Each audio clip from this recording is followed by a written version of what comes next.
If you were advising, again, that same young person buying that first house, would you tell them to put in a large down payment or would you go for a smaller down payment? What philosophically, what's your thought? Yeah. So it is a great question. And it's a great question because it depends, and it depends a lot on on what's more important to them. If they have a comfort level with a payment and they really don't want to have a payment beyond a certain amount because it makes them uncomfortable or whatever, your throttle for that's either going to be a smaller house, right, or a larger down payment in terms of borrowing.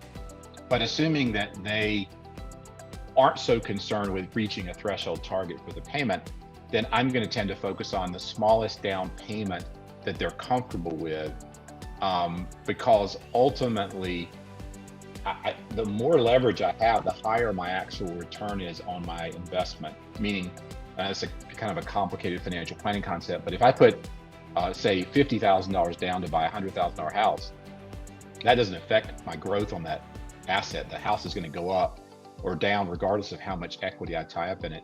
If I put $5,000 down to buy a $100,000 house, right, I've used 1/10 of the down payment, but I'm still getting the same growth on that asset over time. Mm-hmm. So, I've been able to leave more money in my third bucket for investing and compounding and growth and liquidity and stuff.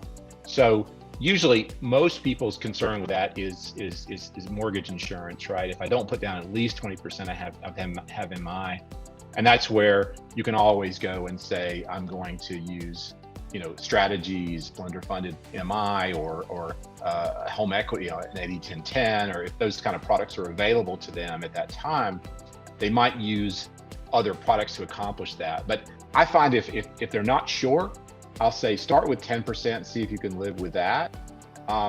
Because the other dynamic that people don't realize is if they're saving to get to a down payment threshold, such as 20%, and they're at 10% now, the year or year and a half it might take them to save the 10% could cost them $100,000 in lost appreciation.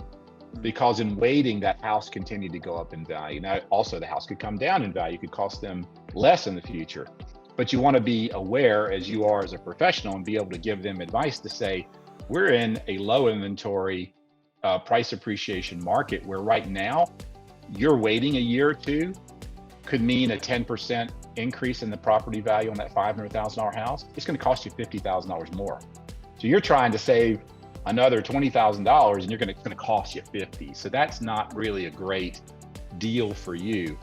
If you're in a downward sloping market, then maybe take the time to save a little more and wait a bit, because we think the value is going to keep coming down and you're not going to get hurt saving a little more because you might even be able to get a better price on the house.